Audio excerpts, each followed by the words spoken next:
Boy McDonald is 60 years old today. In his brand new birthday suit, he looks okay. With a twinkle in his eye and a hop in his step, you know he's doing fine. Doesn't look a single day over 59. Roy was a drinker when they used to call him Pocket Man.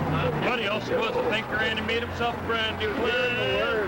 Said just for today, I won't take a drink, I'll raise my voice in rage. Been 21 years and he only gets better with age. I'm the kind of person I spend all day, every day, doing exactly what I love to do. And to me, each day is a voyage of discovery and an exciting adventure. I just love life. I love people, and I'm perfectly happy doing what I'm doing right now every day. It's mostly of shady summertime, of old dogs and children, and watermelon wine. Oh, that was sweet. Thank you. Thank you. People, friends, I'm very much a people person, and I try to help people. I write about that, about helping people, and I write about psychotherapy, various approaches towards psychotherapy. I write about a whole bunch of different things. How many lifetimes have I lived? How many women have I known? One and many. Through it all, thousands of times, I have lost and found myself. The self I found is complete in itself, yet reaches its highest completion in you. Through you I know the world wholly. With your eyes I see myself. With your ears I hear the sound of my one hand. With your touch I know my body, which is the diamond body of the Buddha.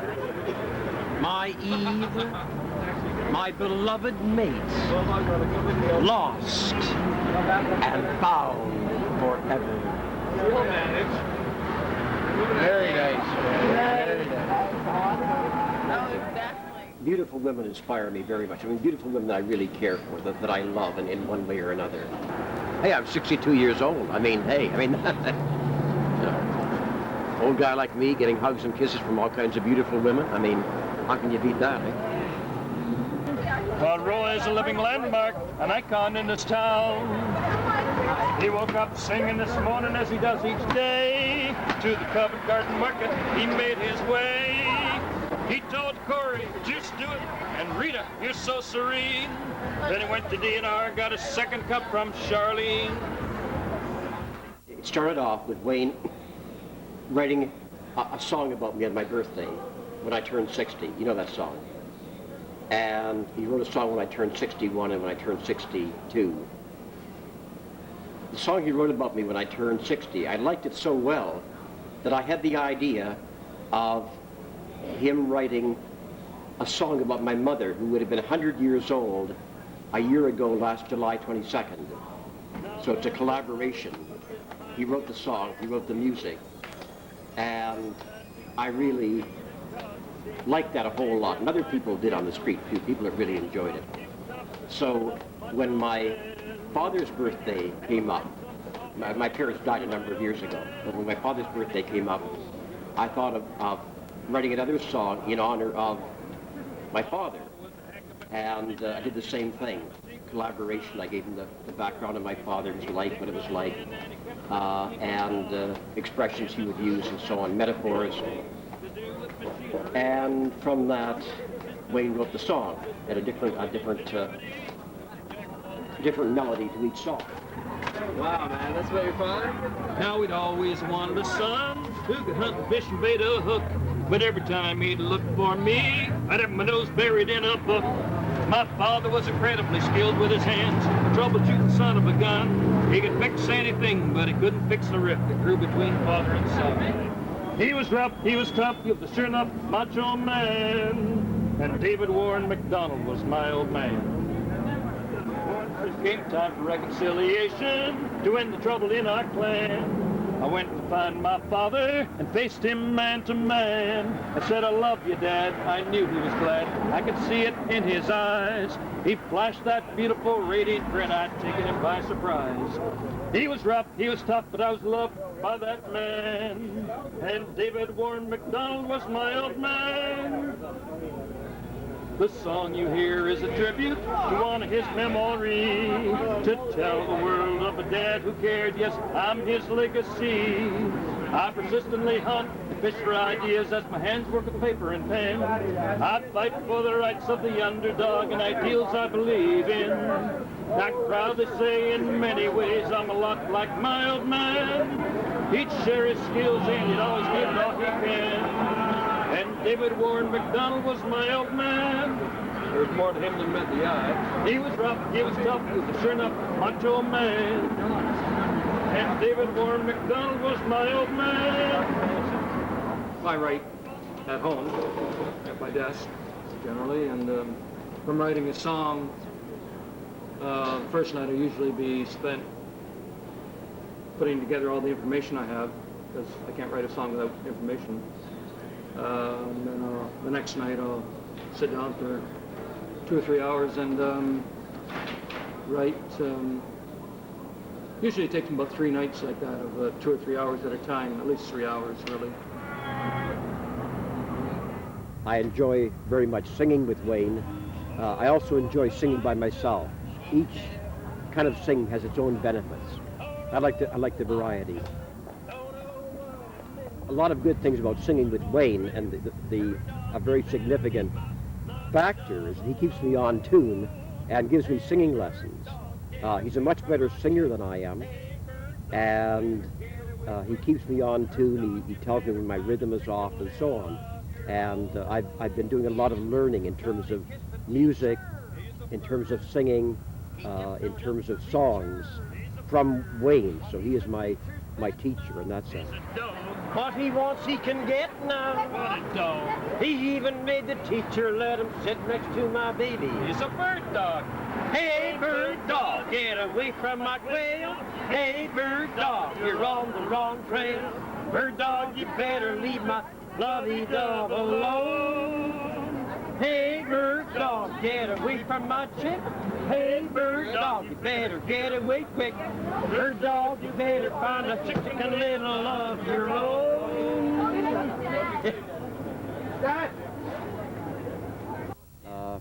I knew Stan Rogers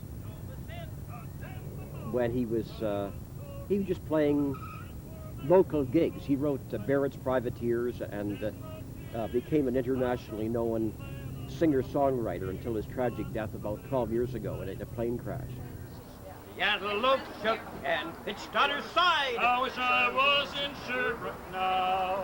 Barrett was smashed like a bowl of eggs, and the main truck carried off both me legs. God damn them all. I was told we'd cruise the seas for American gold. We'd fire no guns, shed no tears. I'm a broken man on the Halifax pier, the lost the Barrett's privateers.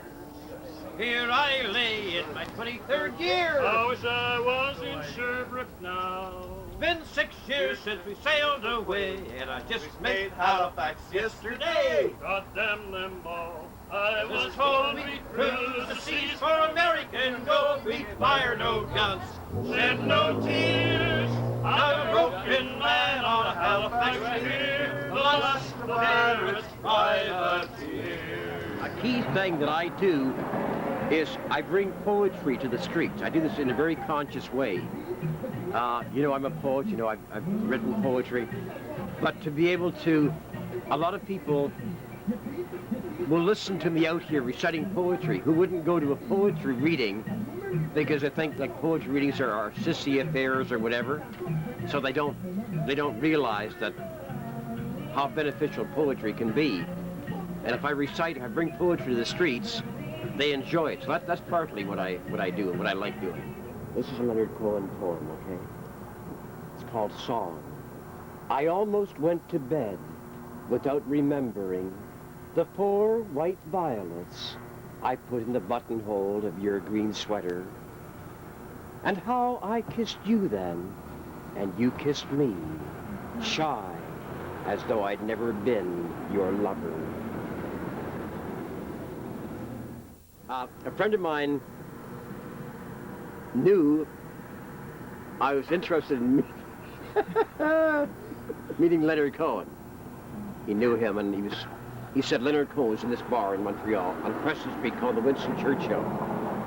Asked me if I'd like to meet him. I said sure.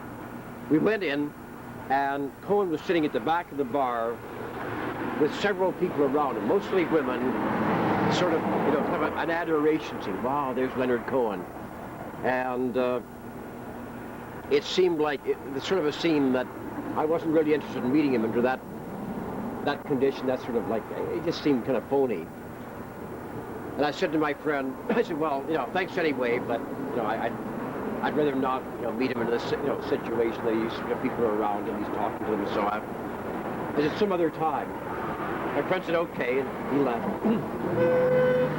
I went up to the bar, had a drink, and a few minutes later, Leonard Cohen came up to the bar. I was leaving the bar. I looked at him, I smiled. He smiled, he said, hello, my name's Leonard Cohen, because I knew who he was, and I just said all of who I was, we talked. And he asked me to join him back where he was sitting with his friends. I thought, okay, since he asked me to join, that's fine. That's under those circumstances, I will join him. I'll sit down, we'll talk. And so we got talking. I said that I was really, it really bothered me. It's something that he did, that I just read about, I guess in Maclean's magazine at the time or something, that he, like, poet of love, but he carried a gun when he went to New York. And I thought, I just sort of, the incongruity, here's a poet of love and kindness and carrying a gun, packing a gun. Even though I know how dangerous New York can be, because I've been there a number of times.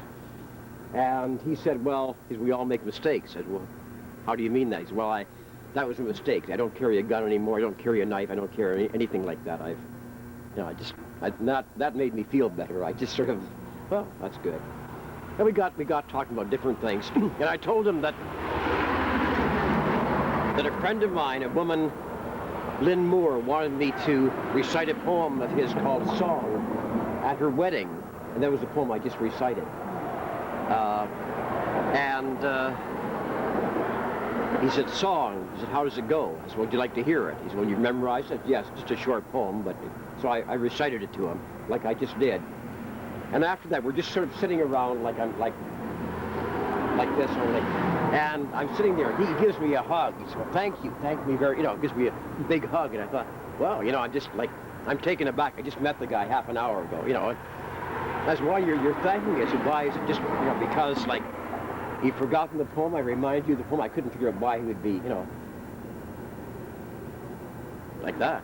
And he said, no. He said, the way you recited the poem brought back to my mind the experience that I wrote the poem about. And for that, I thank you. So, I mean, that was the best compliment I've ever got in my poetry reciting. When you recite a poem from memory by a poet, that's a compliment in itself. You do it well. People really appreciate that.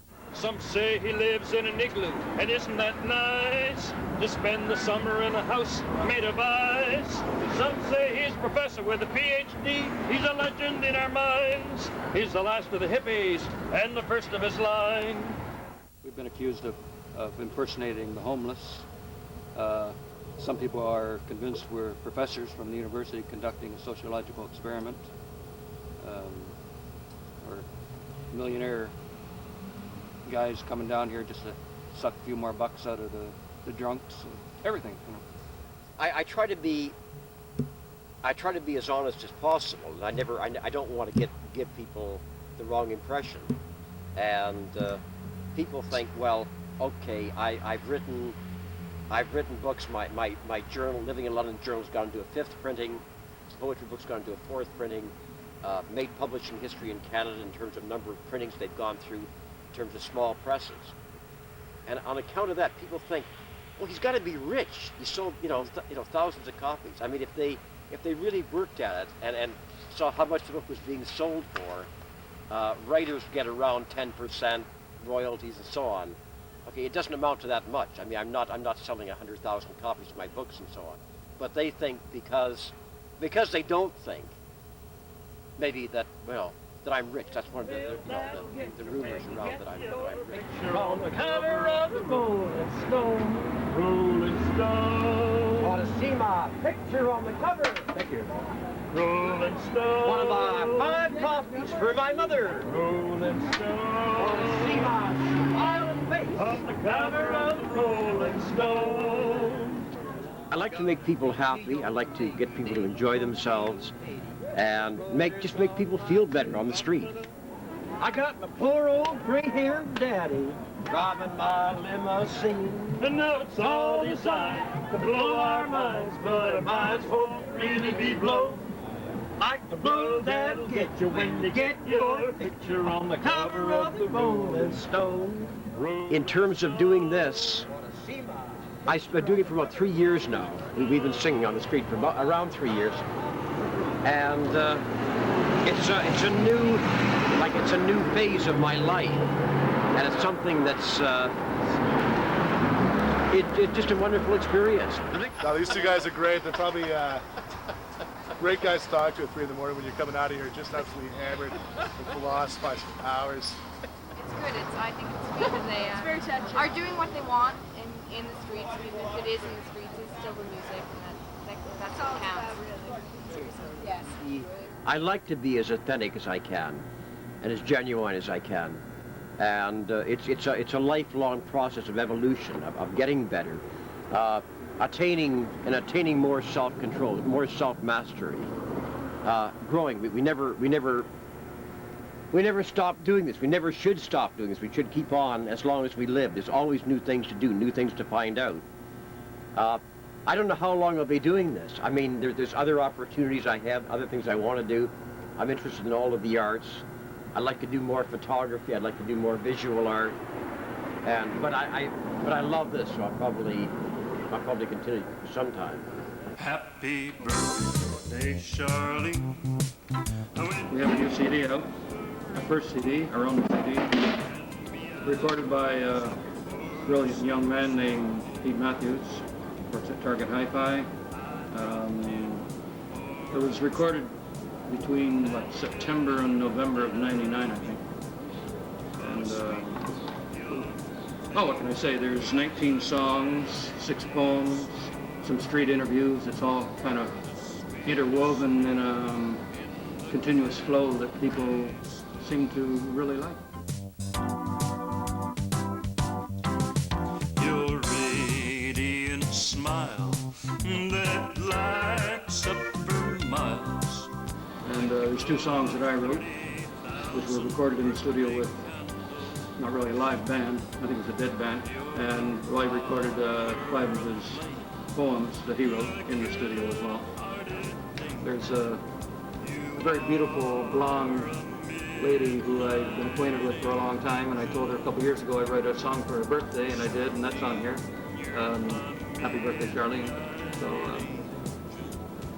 yeah, I guess women are kind of a good topic for a song. They can inspire. Yeah, we haven't seen her for a long time. I decided to make a movie. Time means nothing to you. I wait and a local playwright by the name of Jason Ripp, who's a very talented guy in his late 20s. He's written several plays already. They've been well received.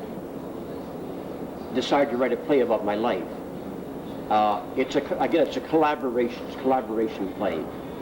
He couldn't have done it without me, and he couldn't have done it there's no way he could have got the information and so on without me to do this play.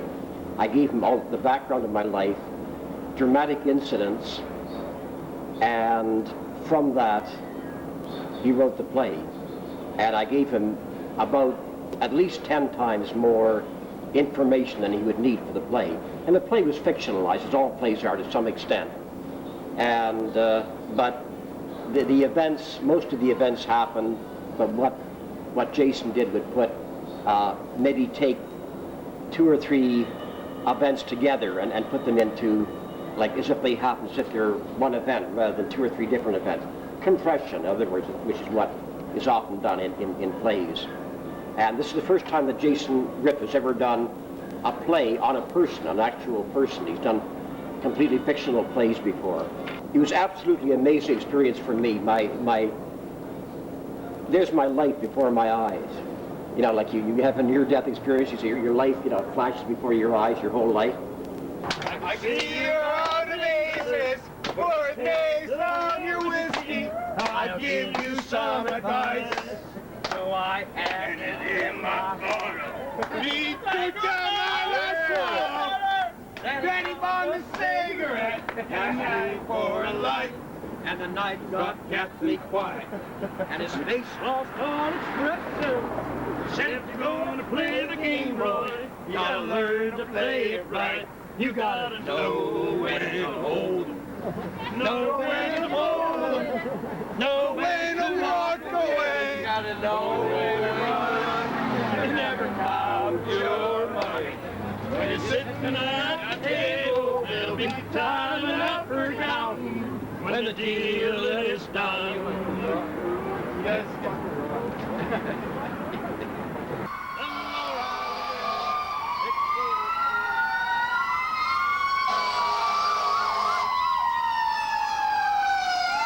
On any given night, you never know what's going to happen.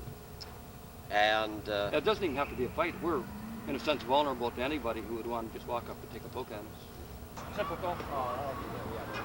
You know, one night there was crazy drunk out there doing some sort of threatening things. You know, we didn't know how much danger he might be, so I went over to the Jim Bob's and I told the bouncer there that this guy causing trouble. So immediately, even before I could even turn around and follow him, like about 4 or 5 bouncers just went right over to Joe Cool's and took care of the guy. I never saw him again. and there's some, and I don't like this, but it exists. Part of busking. There are people out there that are jealous of what we're doing. Okay, that you know, beautiful ladies coming around us, giving us hugs, singing, making people happy. That maybe aren't getting any attention themselves. Maybe they can't pick up a girl they want to. They get angry. They get frustrated. These guys, and they'll start insulting us or putting us down or actually you know, spreading lies about us. I mean, we get that too. Oh yeah, these guys are. I mean, I won't go into specifics. But just the idea that we're vulnerable because we're street people. Street people in the sense that we're street entertainers. We're out there, and they want to put us down in some way or other in the eyes of other people. Usually doesn't get them very far. And sure, there's people around, but it's just that a guy pulled a knife on me a year ago, last October.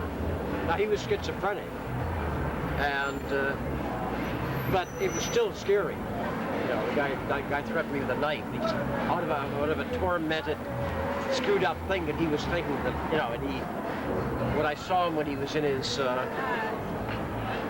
rational state of mind, he apologized. Let's say. But the bouncers here are supportive and protective of us too. They come if they think there's any problem. Yes! Yes! I did it! I took all the hamburgers though. I didn't take the money. I took all of the hamburgers. No money, no stealing. Yes! Ah, Mr. Litter! Oh, yeah. There's crazies out here. If you don't do that, you're nothing. If you don't do that, like if you're not authentic, there are too many people around that are living pseudo lives in the sense that they're not being authentic. They're growing up, they're doing things, they're say being a doctor or lawyer because their mother or father's a doctor or lawyer, they want to quit from that area, whatever. Like I do this because I love to do it. I'm out here singing, I love to do it. And I've had people say, well, look, you're an author, you're a successful author, you've written a couple of books, you've done this and you've done that, and you're out here singing.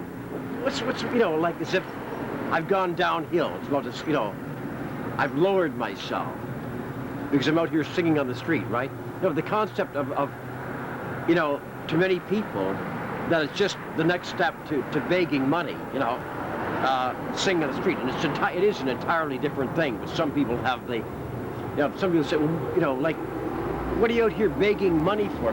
So I'm not begging money. I never asked anybody for anything. You've never heard me say, oh, come on, put money in? No. I mean, buskers don't do that. I don't believe in doing it. I don't believe in you know, asking anybody for anything.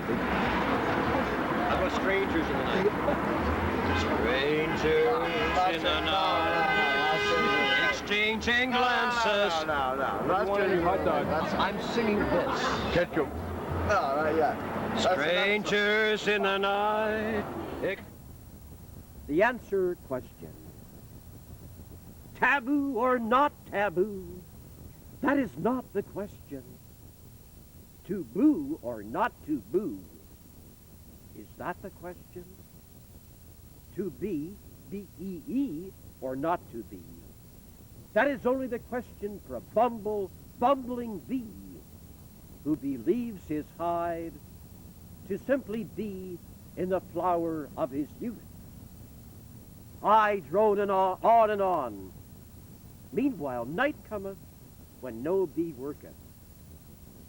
He just buzzeth. Om, om, om. A mystic bee. Could this be a mistake? And nobody ever gets all of them, or gets. Sometimes people will read it once, will read it twice, and a third time they'll see things they didn't get the first time, which is what all poetry should be, really. I said, okay, where's Tonto? He said, I don't know, but I think he might be about 120 miles from London in his TP or not TP. That is the question. Now, who holds court at the corner of D&R? Who sings at night to the people stumbling out of the bars? And who hugs and holds the ladies and fills the little hearts with joy? Well, the answer, of course, it's Roy, our birthday boy.